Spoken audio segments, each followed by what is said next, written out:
All right, so we're continuing because that last video cut off. So you have 8 different banks here that you can use, and then you also have the knobs here that you can also use to kind of control the volume of your drum. So if you want your drums to be louder, this is what you would do. You would turn it up. If you want it to be softer, you turn it down. And then you have your pan knobs, which we talked about what those two already do. Here's the trick, though. All right, I'm going to teach you guys a little secret. This is a secret that a lot of good musicians use, especially producers, is if you want your drums to be louder, don't turn the volume up, but instead go to all your other instruments and turn them down a little bit.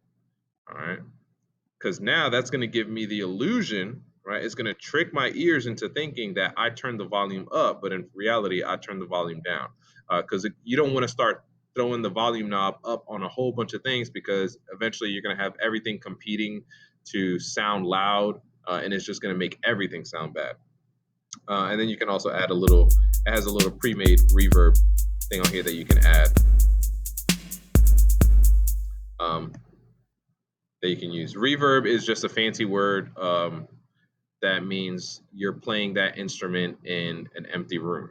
And there are different types of reverbs, like there are different types of room, different shapes, different sizes for different purposes. All right, so we got that done with.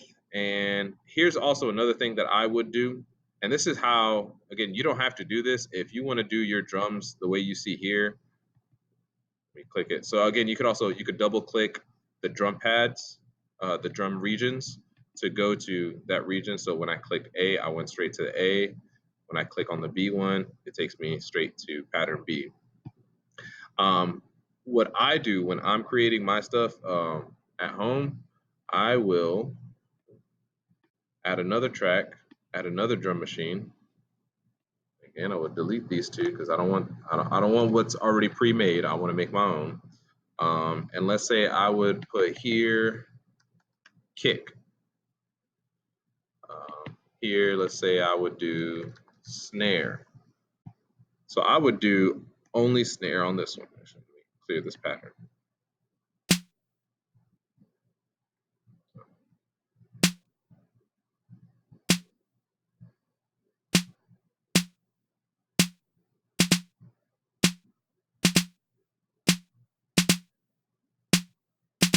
Add A.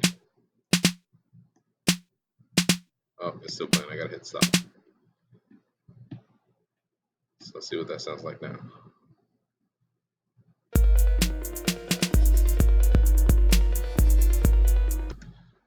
That's kind of how I like to do it when I do my stuff. I like each individual track to have its own instrument, because on this one I've got the kick, the snare, and I've got a hi-hat going. This one I just have the snare. You don't have to do it that way. This is obviously a much simpler way to do it, but the reason I like to do it this way is because, let's say I want my snare to be louder. Well, I have one volume knob that's only going to control my snare. Versus here, if I want my kick to be louder, I can't just turn the kick up. When I turn this up, it's going to turn all of those instruments that are in that region up as well. All right. Good work. This should help you to understand the drum sequencer and how to add drums to your sequencer. Again, use this part right here to preview your patterns to make sure that they sound good. I'm going to give you a little tip. Usually hi-hats, if you put hi-hats all throughout, you can also click and drag. I didn't tell you guys that, but you can click and drag to draw your stuff in here. And then if you put your snare on this one right here, that's usually a good place to start. So.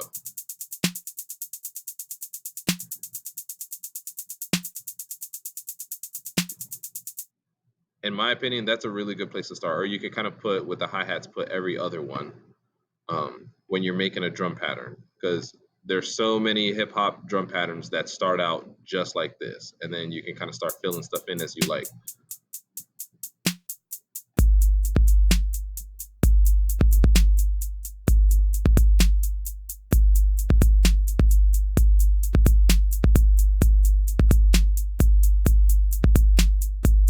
You know, see, like, it's pretty simple and pretty basic.